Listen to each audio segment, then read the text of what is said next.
Media News Live.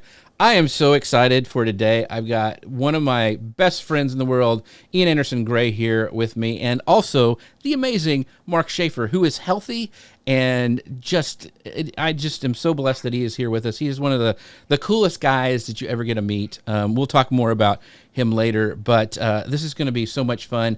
And once again, I want to make this all about you guys. So ask your questions as we're going along, and we'll try to bring them up in the show today. We're talking all about community, which Mark has excelled at. He's got a book we're going to be talking about that's amazing. In fact, I'm going to go make sure that Amazon is working because I have all his books listed over on Amazon underneath my carousel there. So, Ian, how are you doing today, my friend?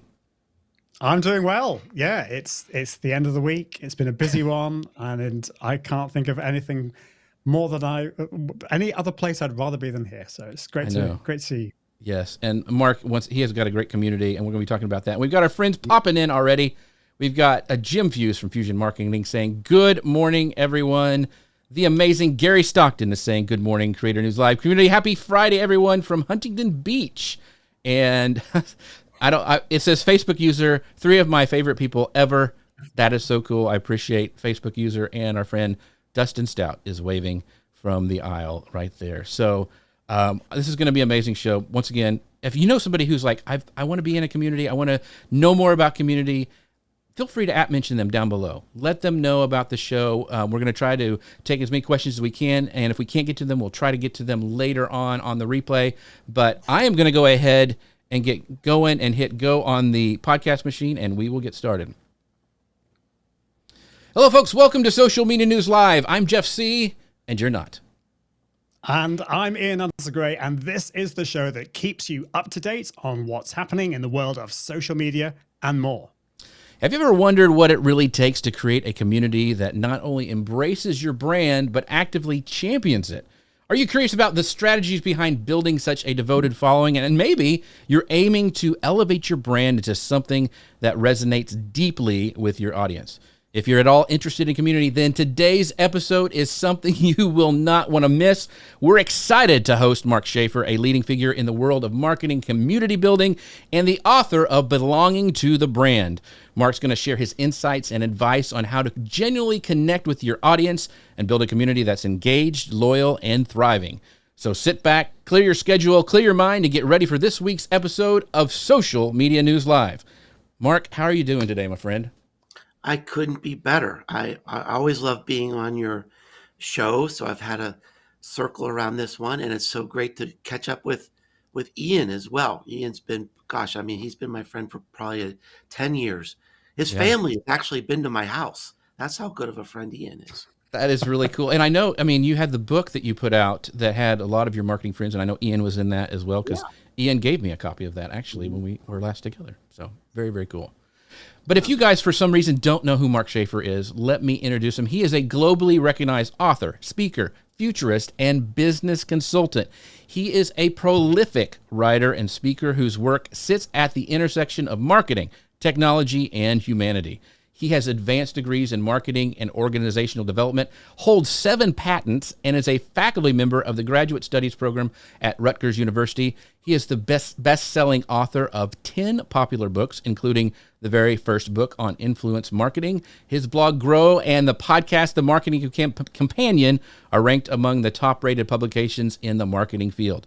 His clients range from successful startups to global brands like Adidas, Johnson & Johnson, Dell, the U.S. Air Force, and the UK government, and he has appeared on media channels such as CNN, The Wall Street Journal, The New York Times, and CBS News.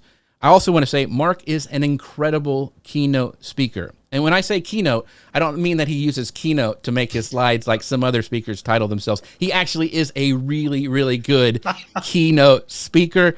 If you ever have a chance to see Mark speak on stage, it is amazing. It's always wonderful. It's always different. So, Mark, thank you once again for being on the show. Oh, thanks for the kind words. Yeah. Especially about the speaking. It's something I'm very proud of. I take it seriously and try to do a good job. It's always great. Ian and I both speak, and we've seen you speak before, and we always kind of look up to other speakers, and you just, wow, it's really, really good. It's funny. Yeah. It's always entertaining, but it's also very, very, what you need to hear on that day, whatever's happening in marketing. So it's amazing. So Thank you. Yeah, I just want to say I'm an international PowerPoint speaker. That's right. Is it on the wrong side on the road? I mean, how does that work over in the UK? Is it different? I don't know. Is it flipped? Anyway.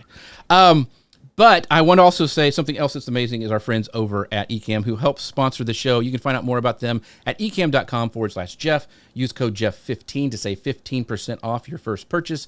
They are what makes this show happen and allow me to have amazing guests like Mark Schaefer on the show. So without further ado, let's jump into this. We're going to be starting with kind of community foundations. Mark,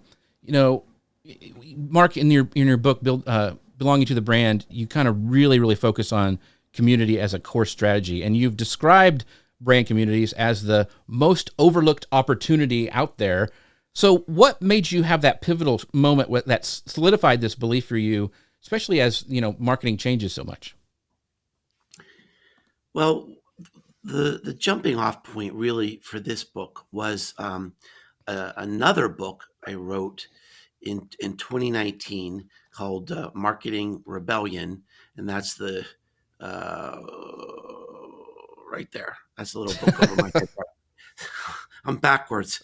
But there was a chapter in that book about belonging and community. And I predicted that this was going to be a big part of marketing in the future. Marketing Rebellion was kind of a wake-up call saying, look, a lot of the things we do in the traditional marketing world, a lot of our traditional advertising and the way that we work with customers, it just doesn't work anymore. And we need some new ideas. All right, so this book came out in 2019, and then boom, here we are in 2020, pandemic. And a lot of people started connecting with me saying, Mark, the ideas that you had in that book are coming true. Everything is happening faster than you predicted because it's being accelerated by the pandemic. And I realized that chapter on belonging was the most important chapter in the book, and it really needed to be its own book. So that was really the first thing that happened. And then, then I saw a headline in the New York Times that said the loneliest generation. And they're talking about our children and our teenagers and how we have record levels of isolation and loneliness and depression. And this was not created by the pandemic, but it was accelerated by the pandemic. And I should also emphasize it's not just young people, it's just almost every generation is more and more isolated. And I started to think about the psychological need of belonging, the sociological implications of loneliness, and how that can sort of be addressed in communities, and why not brand communities. So it just launched a big idea. I just think this is the time, this is the moment, and I think I hit it right. The day I finished the manuscript for the book, McKinsey came out with a major research report that said community is the next big thing in marketing. And in the year since the book's come out, I really think that is true. There's just tremendous momentum, tremendous amount of money being spent in this space.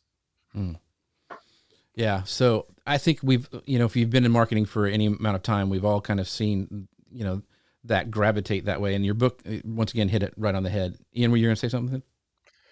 Yeah, no, I totally agree with you about the whole, we've got this loneliness epidemic, and it's going to be interesting to see how brands utilize it, how they respond to this. And one thing that I know that Mark, that you've talked about a lot in the past is that brands when they are making these online interactions, they lack depth. How do you recommend that brands create genuinely meaningful connections online, moving beyond these empty social calories to foster real community?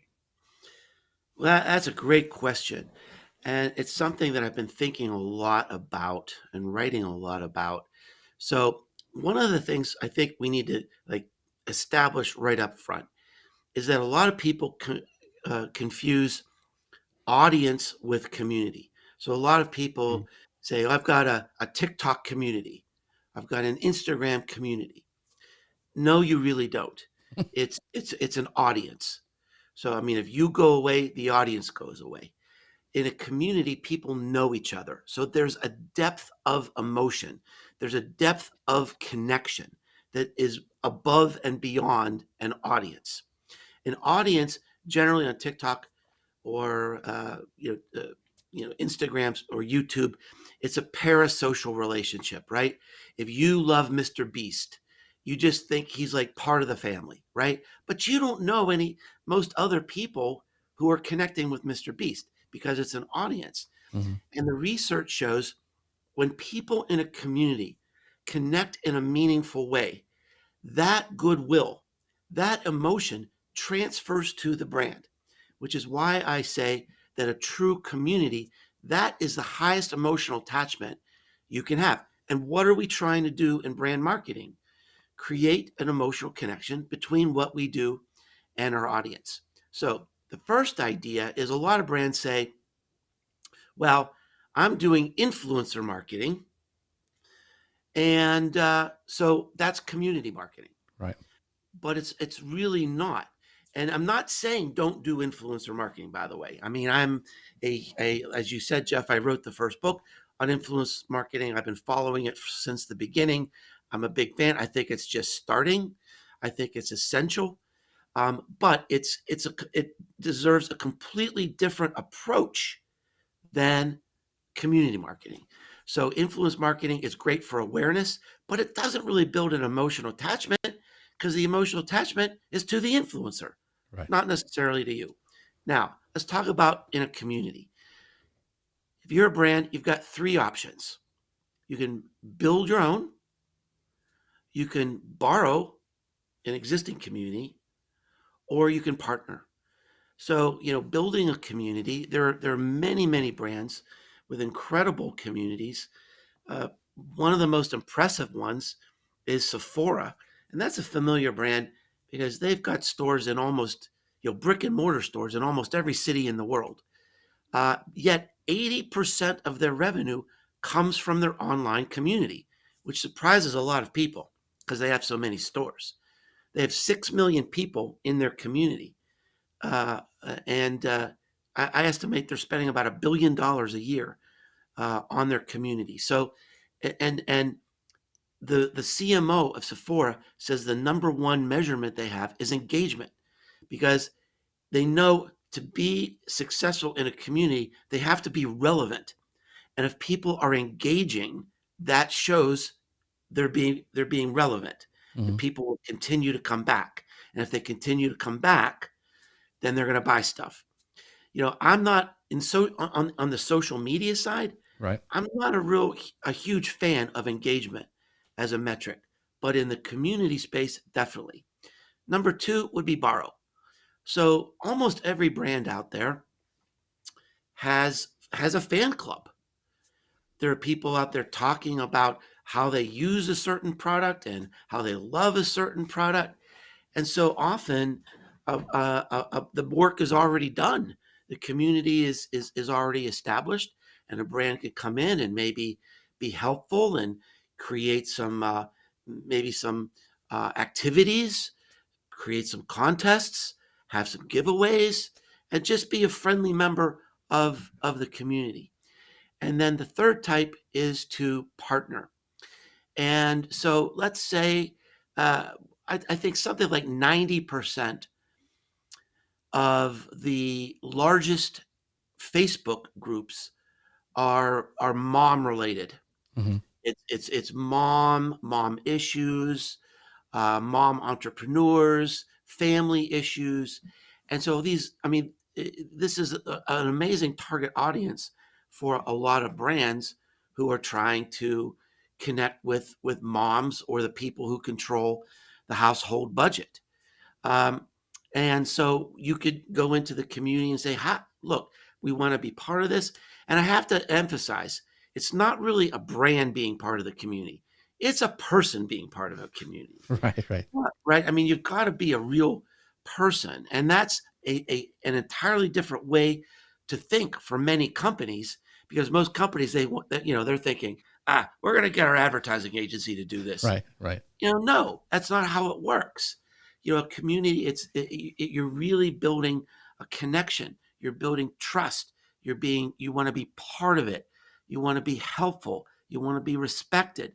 And that's how you can build these bigger, this emotional tie to communities. Yeah. So one of the questions that was come up in the comments is, how do brands, and you mentioned those three, build robust communities? I know a lot of times we think of brands and we think of, Coca-Cola or Sephora, big brands. But I'm not just saying this because they are a sponsor of the show, but Ecamm has a great community. Like it blows my mind that inside in this Facebook group, like Michael Hyatt will come in there and ask tech questions. And they are so good at that. Ian's in there as well. So how do, and your Rise community is another great example of that. So how do, Ian, you have the question before that we talked about in the green room is like, how do we know when to start a community? So you want to kind of go on that a little bit, Ian, and talk about, your question about starting? Yeah. So, I mean, Mark, you were talking about brands then. It sounded to me like you were talking maybe more of the bigger brands, and maybe I'm completely wrong, but how about smaller brands? How about creators like me and Jeff? Like, when do we know when to start a community? Because you're right about making that distinction between an audience. We might have an audience, but do we need to have like a particular size of audience? Can you maybe go through some of your thoughts on that, about the type of brand, the type of business that can have a community? Well, sure. And as a matter of fact, 80% of startups today lead with community as their number one marketing strategy. So I would actually say, Ian, that community is a better strategy for small to medium-sized businesses than large businesses that have to scale by tens and hundreds of millions of dollars. Furthermore, of those startups that lead with brand community, 1/3 say this is the most critical factor in our success, the community. If you look at, there's a lot of disruptor brands out there in consumer products. There's a new health drink called Gorgie, is Gorgie, right? Brand new startup. When you go to their homepage, it says, join the community that's building this brand. The first thing they ask you to do is join the community. And it's not a mailing list. It really is a community of people that are testing, they're giving feedback, they're encouraging, they might be helping with funding, they might be helping with promotion and advocacy. So they're building their fans right off the bat. And so I think small to medium-sized businesses definitely have an advantage. Now, your question about how do you know if it's right for you? This is a really good question I've thought a lot about, because people might say, is it right for everybody? And I'm not 100% sure of that answer. But the one word answer I might give is Yeti. Right. So 6 or 7 years ago, I started seeing people wearing Yeti t-shirts and Yeti hats. And I was thinking, isn't that an ice cooler?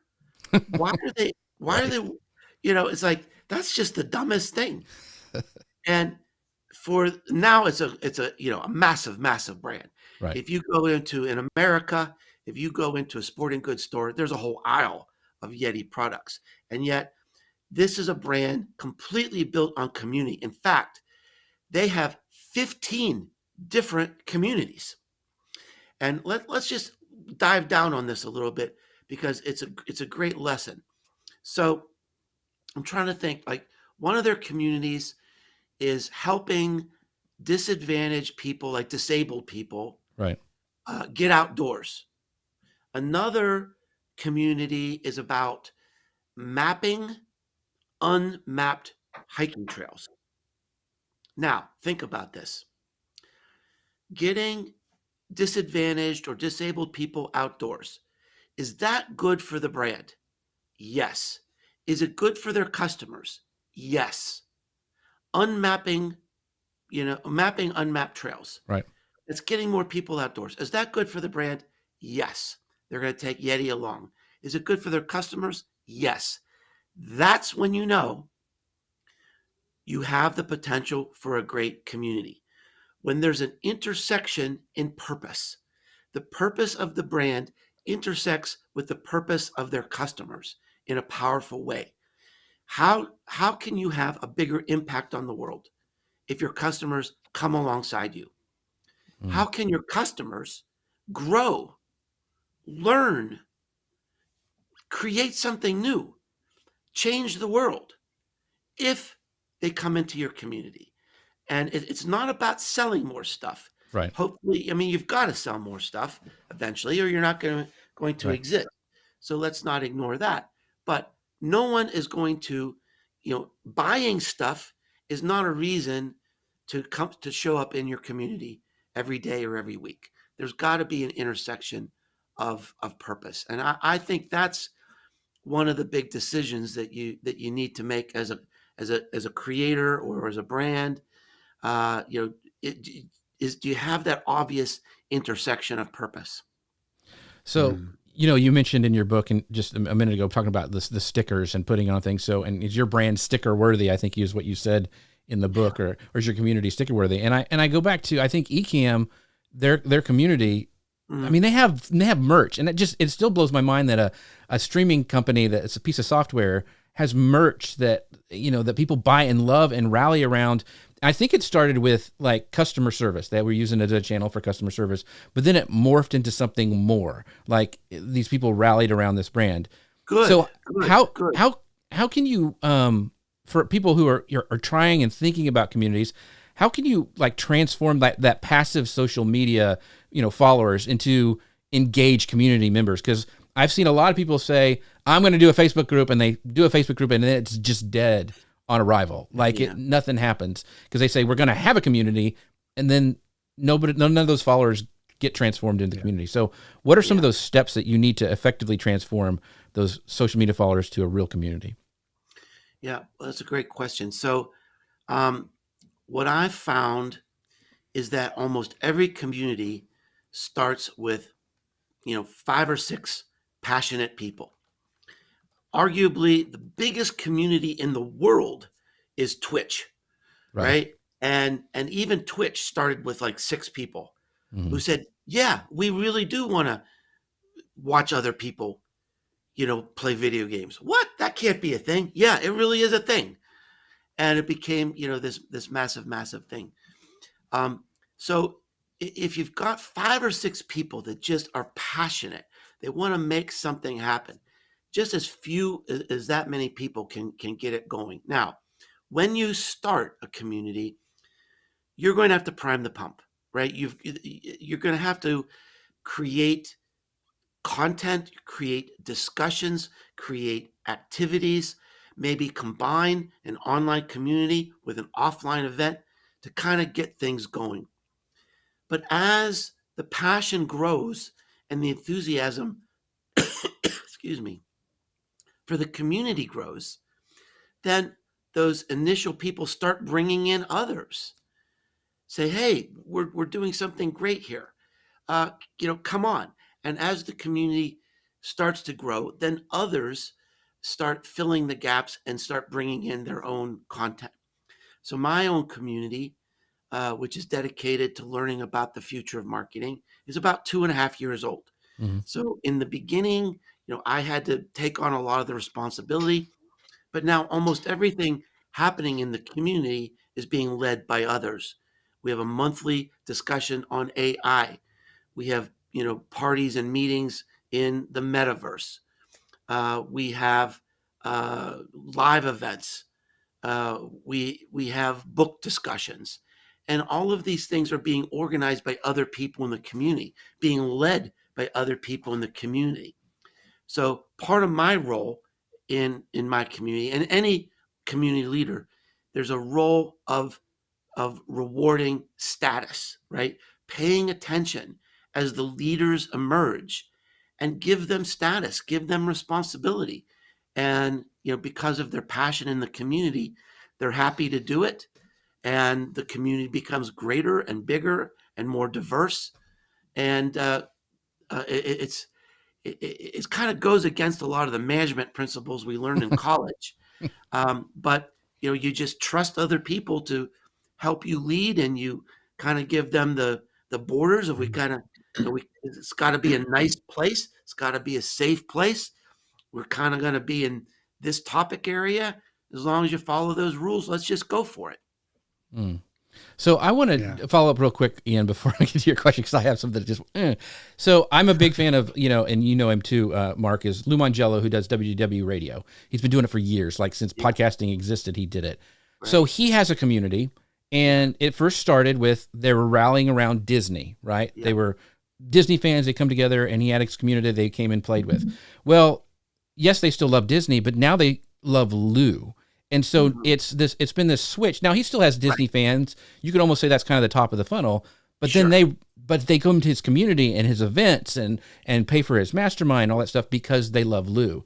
Right. So that's a perfect example of what this suggests, Jeff, is that the marketing strategy within a community, it's more important to encourage the relationships, friendships, and connections in a community. So you mentioned at the top of the show that my community had written a book. Ian wrote a chapter in this book. We had 36 authors for this book. And I mean, there was this incredible emotion that went into this book. People were terrified and they were worried. They had anxiety. And then they had relief and joy and celebration. And we had a live book launch party at my house. And so this created this amazing emotional bond between the writers and the editors. And so that relationship, that friendship, that spills over to the person or spills over to the brand. So they might have come in, like, as you're saying, for Lou, they might have come because they're interested in Disney, but then the relationships they build in the community overflow to the person or the brand.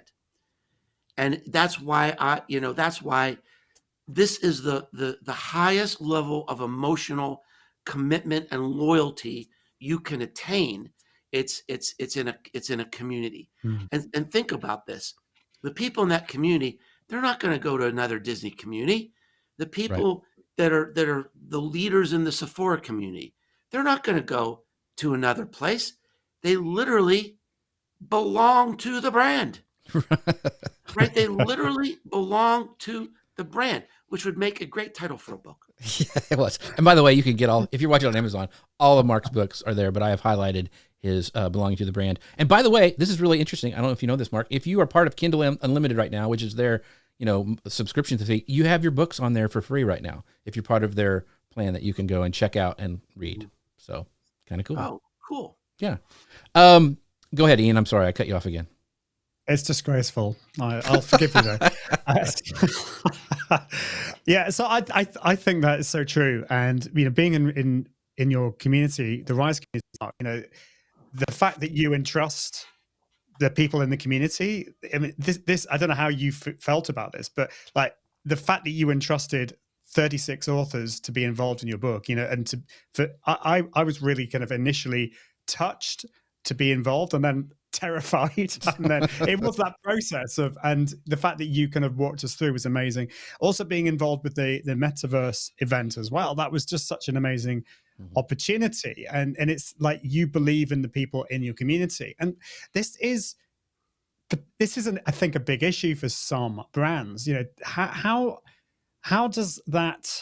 do brands move from shift from controlling the message to embodying, you could call it servant leadership influence, servant leadership. How does brands move from that towards building and growing the community and building that engagement and that trust with the people in the community?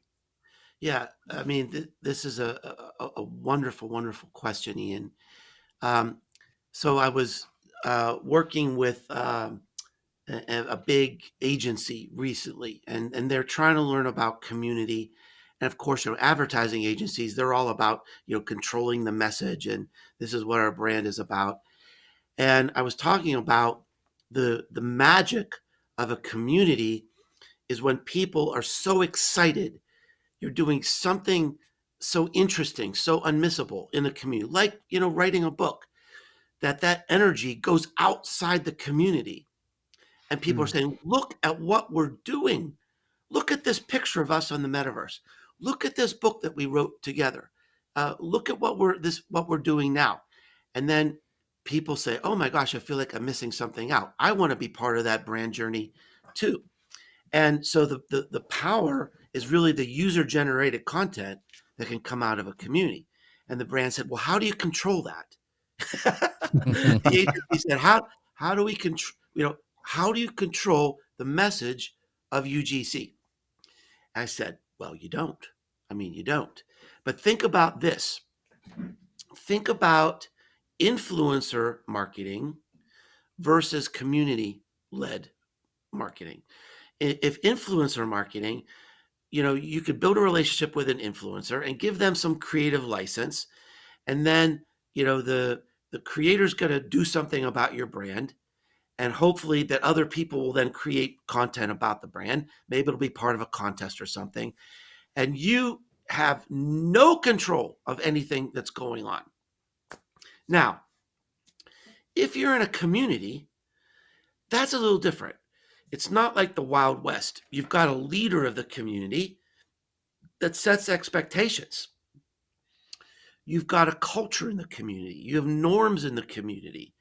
And you have a little bit more, let's say, I mean, not necessarily control, but expectations of how people treat each other and what people are going to communicate.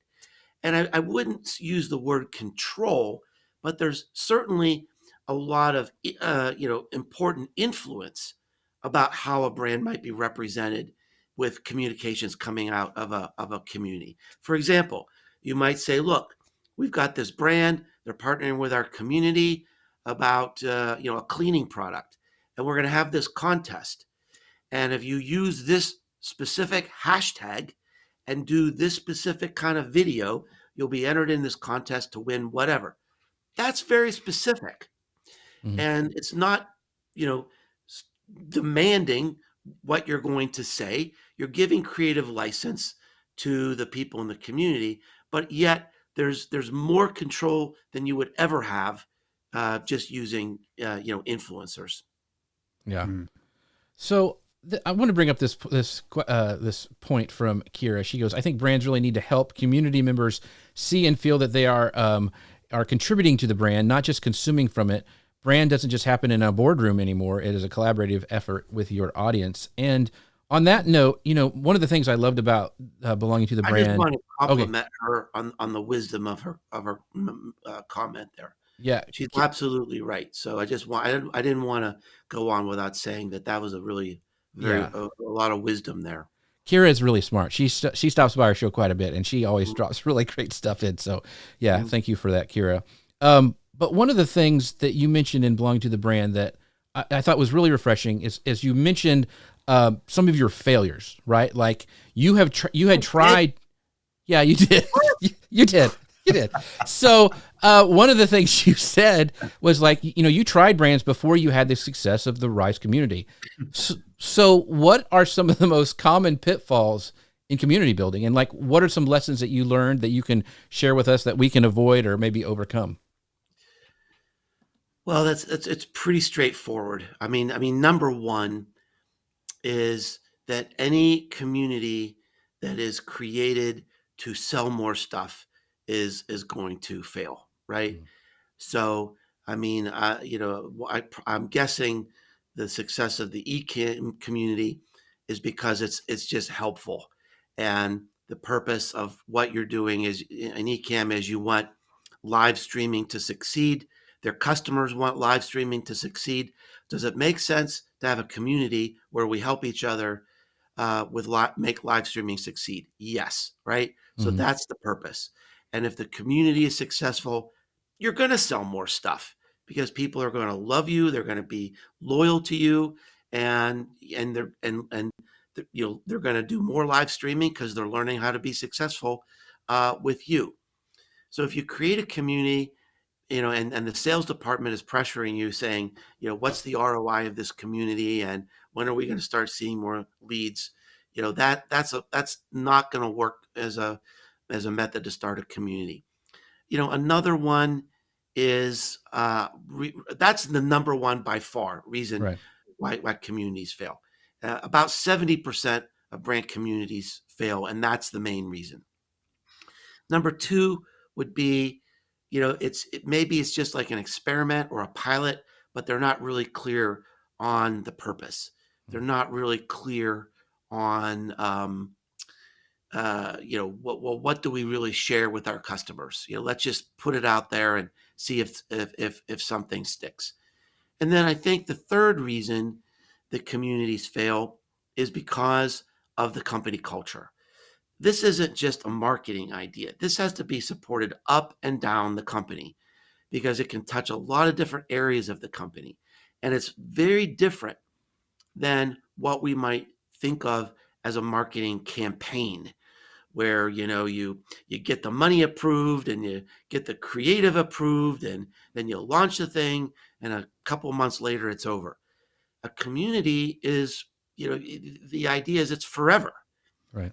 That you're creating a social contract with the people in this community that if you're committing your time and your emotion to this community, we're not going to let you down. We're going to make it even better.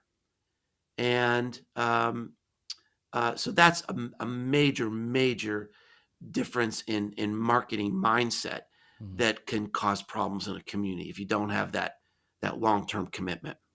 So one of the you mentioned not, the selling that leads to failure if people try to sell too hard when they first start a community.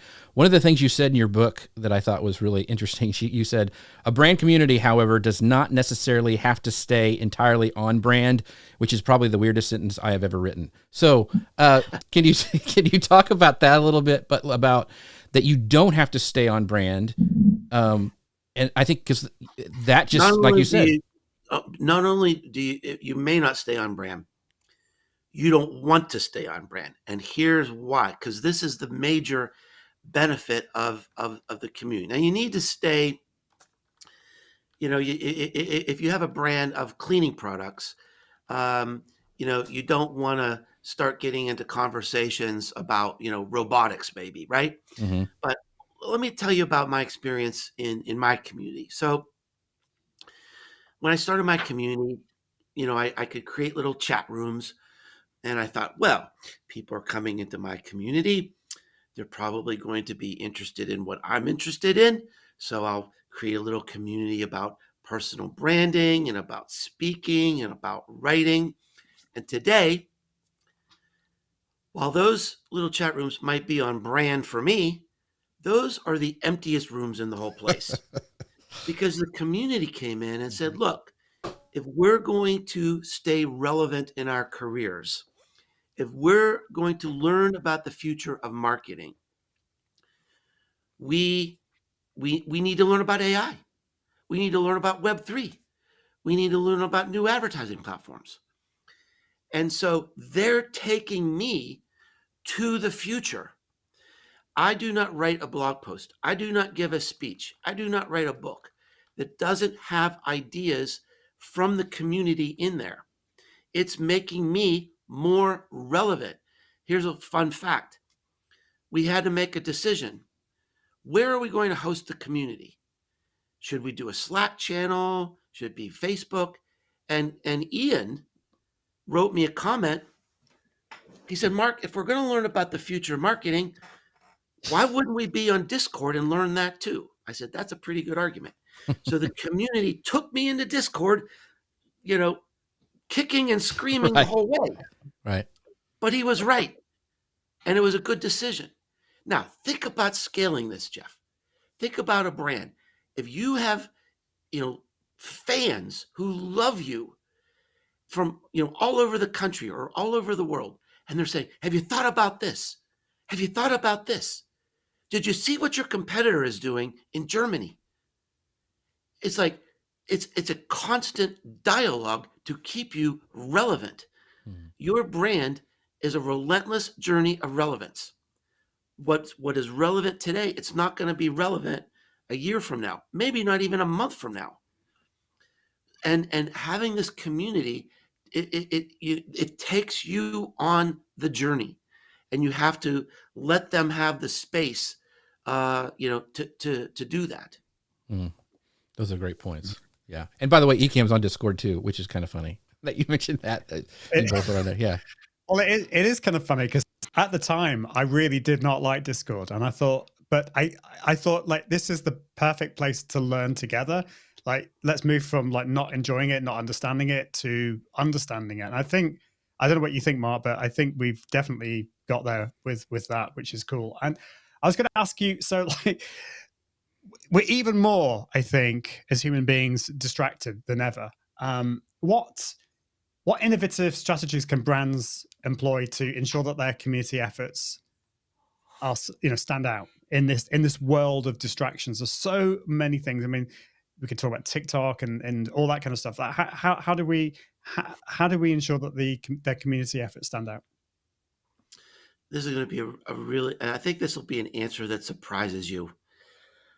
You know, remember sort of one of the initial ideas about the book and why I wrote the book is that our customers are longing to belong.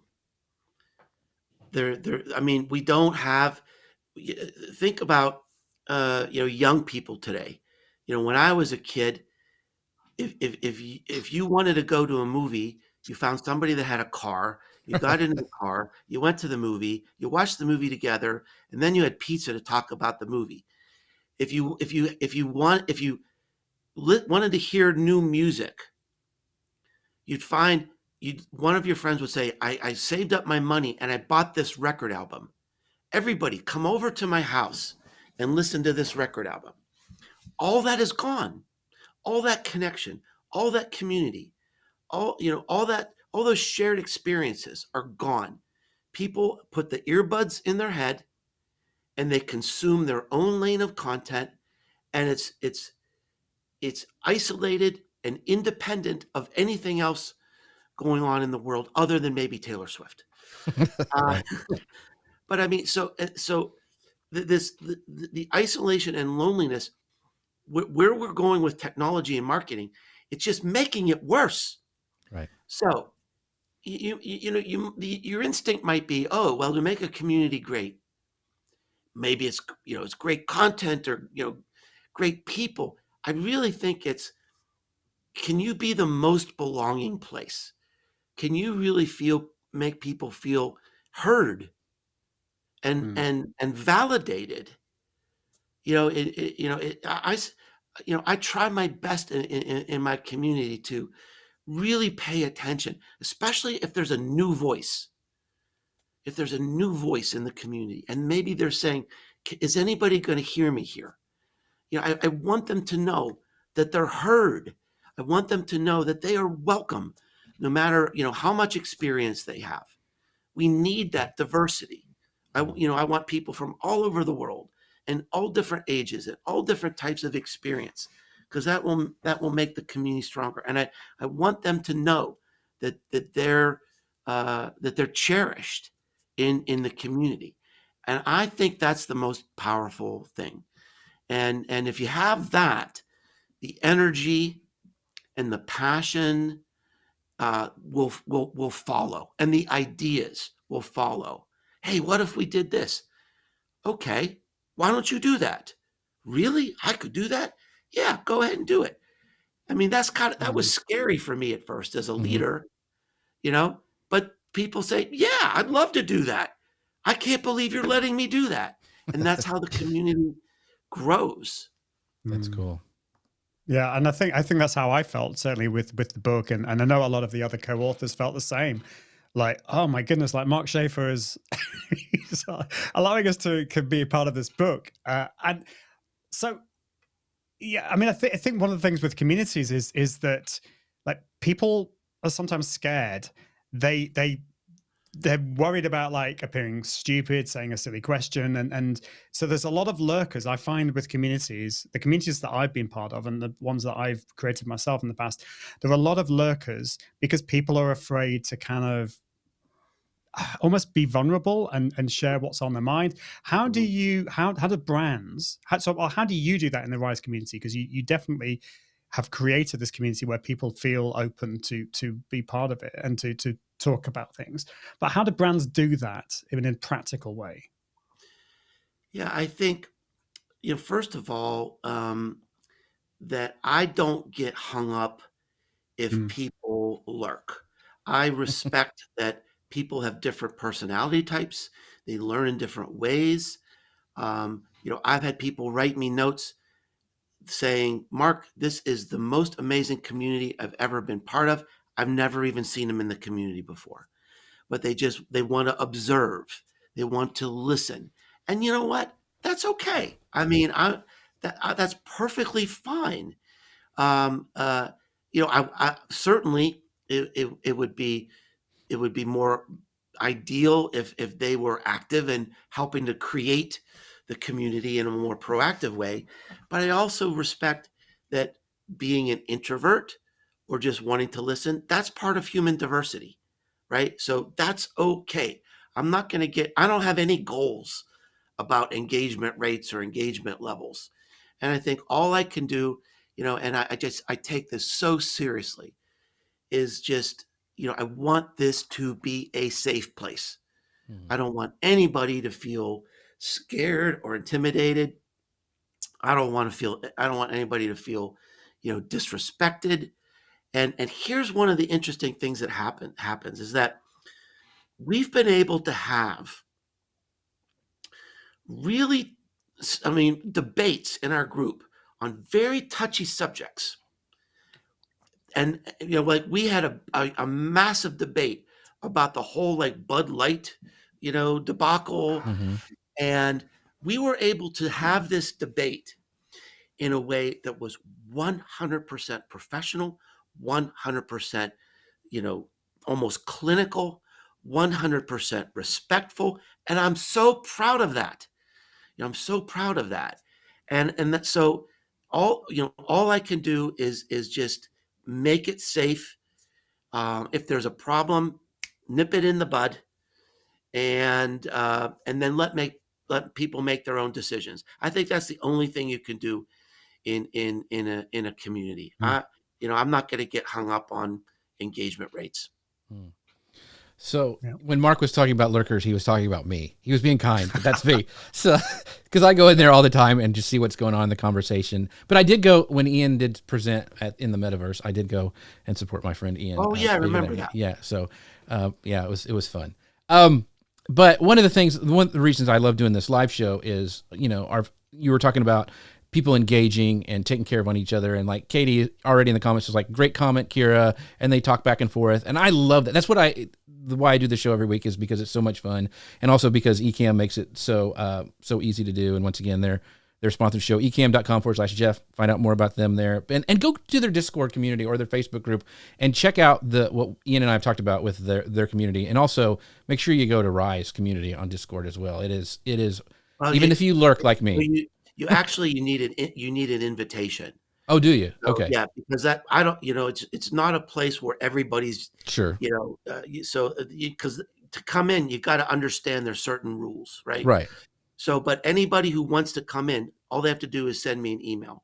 So Right. maybe you can put my email address up there, Jeff, if anybody's interested. Yeah, I'll make Just sure to send drop me it an then. email and say, hey, I want in, and we'll get you onboarded, and you can be part of the community.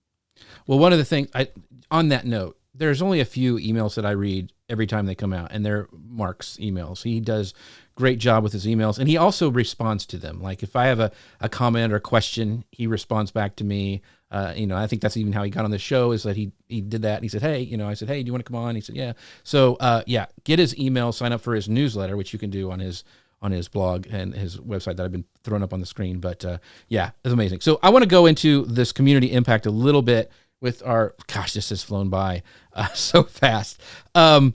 You mentioned these, you can't measure the ROI very well, but to measure engagement is one of them. Is there any other metrics that when you're looking at the Rise community, you're going, oh, we need to spend more time there, or I need to do more events, or how do you figure out those things that keep the community growing and engaged if you see something like stagnant, being stagnant or something like that? Well, so my community is sort of different because I'm not selling cleaning products. Right. So really for me, my purpose is I'm a teacher, and it's a time in my life to send the elevator back down and to teach. And being, part of a community like Rise is a great opportunity for me to do that.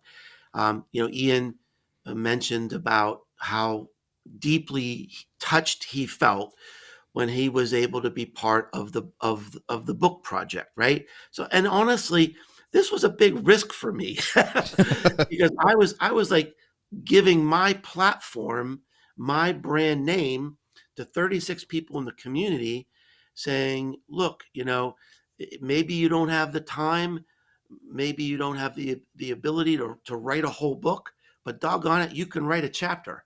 And if you write a chapter, you will be the co-author of this book forever. And when people Google you, that's one of the first things they're going to see. So it was a way for me to lift people in the community, to support people in the community. And honestly, it was really about 95% easy. I mean, people followed deadlines. They took it very, very seriously. They cared beyond belief. And so I think I'm getting off the original topic now. But I was measuring ROI, like measuring ROI. Yeah, that kind of thing. Okay. So for me, it's definitely debate. It's debate. Are people bringing up new ideas? Do they feel free to discuss and debate with each other? I'm trying to watch how many who is attending some of our monthly events, in terms of just are we being relevant? So I'm not really looking at ROI in the community from that way, but I think if you're a brand, so here's an example that I have in the book, and this is a very important point. Not only are communities becoming a brand marketing strategy, some communities are becoming so big and powerful they become the business. So chapter 4 in the book is devoted to one person, and she's just an absolute visionary and one of the most creative and innovative people in the community space anywhere. And so she created a Facebook group called Boss Mom, right. And it grew and grew and grew and grew. And now she has 80,000 people in the group. And Dana Malstaff is her name. Mm-hmm. And Dana, she'll create a training video. She'll create courses. She'll create events. And she has no marketing team, no sales team, no marketing budget, no SEO, no advertising. She's making $1 million a year. Mm-hmm. Because she has 80,000 people who love her. So, the ROI of that is almost infinite. Right. Because she's just good. And she doesn't promote the community. I don't promote Rise. People come in organically. They hear it from Ian because Ian is talking about the book, or they hear it from someone else because they posted a picture of one of our metaverse events on LinkedIn, and people say, "Oh, that sounds cool. How do I get involved?" So yeah, so there's a lot of ways. I mean, at the end of the day, you've got to be able to measure some kind of return. Right. But I also want to emphasize you have this idea of co-creation. People can help brands create new products. That's what's happening at Nike. That's what's Right. happening at IKEA. That's what's happening at Lego. You can help people can collaborate in creative efforts. That's what's happening at Coca-Cola. Coca-Cola is giving access to all their brand assets to creators to use AI to create new ideas, new products, new advertising for, in a community.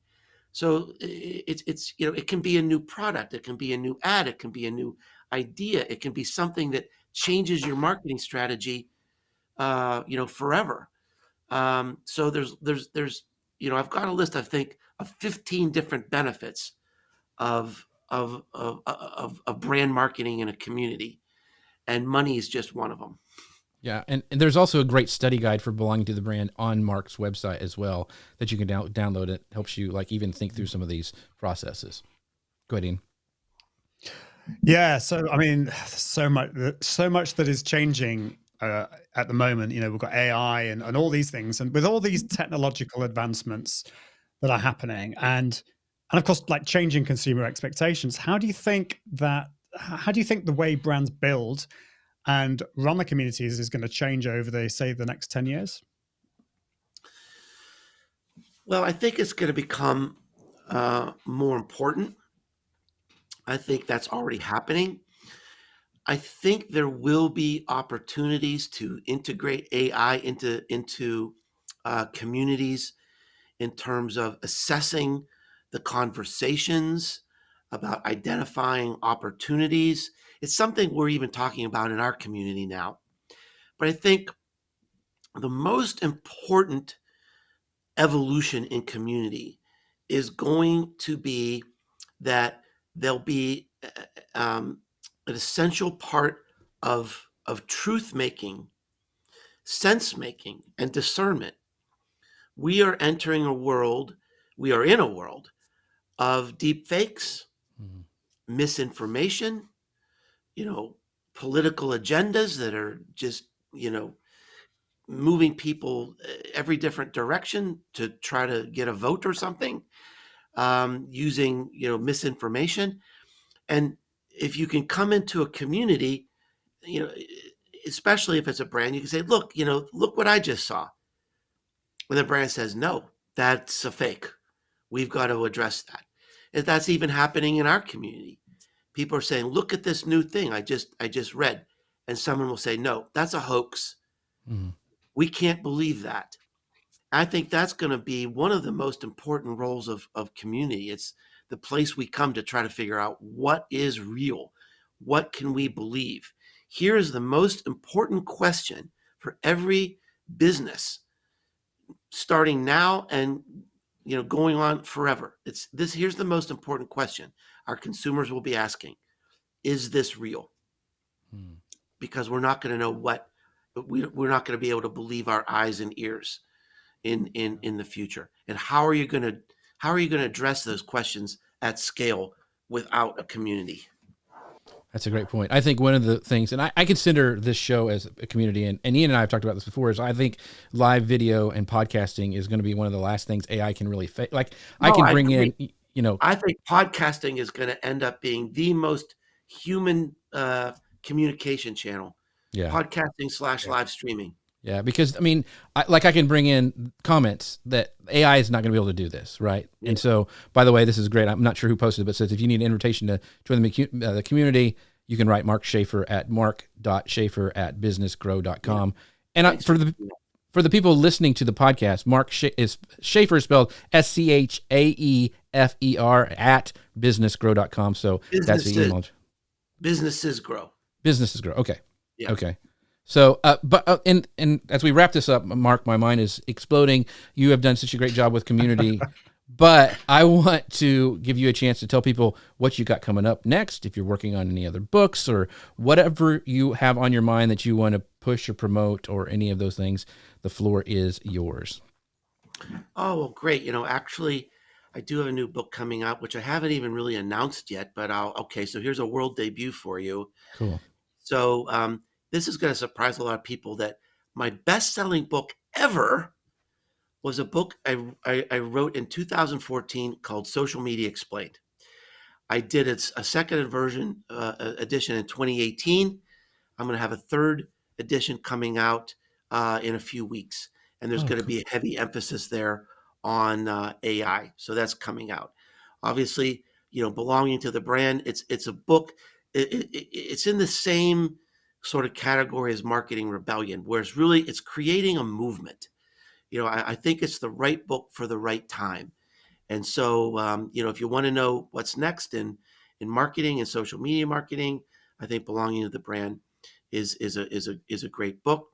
And then the last thing I guess I'll mention is I do have a marketing retreat every year, it's usually in April, but the April event sold out months ago. And so I now have another one in October. It's called The Uprising, and I limit this to 30 people. And we go off to a lodge in the forest, and we think big thoughts, and we have a lot of fun. And it's the most remarkable event you will ever go to. I will promise you that. Many people have said that event has changed my life. About half the people that come to the Uprising have been there before. So check it out. You can find that on my website under events. Awesome. Before we wrap up, I do want to bring up another, because she's so wise, is Kira says this. She goes, in 2013, I took a Rutgers online course with Mark. His wisdom in that course, his books and content have been a guiding light for marketers. Thank you, Mark, Jeff, and Ian, for a great show. So nice. Yes, thank you so much. Thank you for all of you who show up every week. Jim, Katie, all you folks, Gary, of course. You guys are amazing. I wouldn't be able to do this show without you. And we also want to say thanks to our sponsor, Ecamm, ecamm.com/Jeff. Use code Jeff15 to save 15% on your first purchase.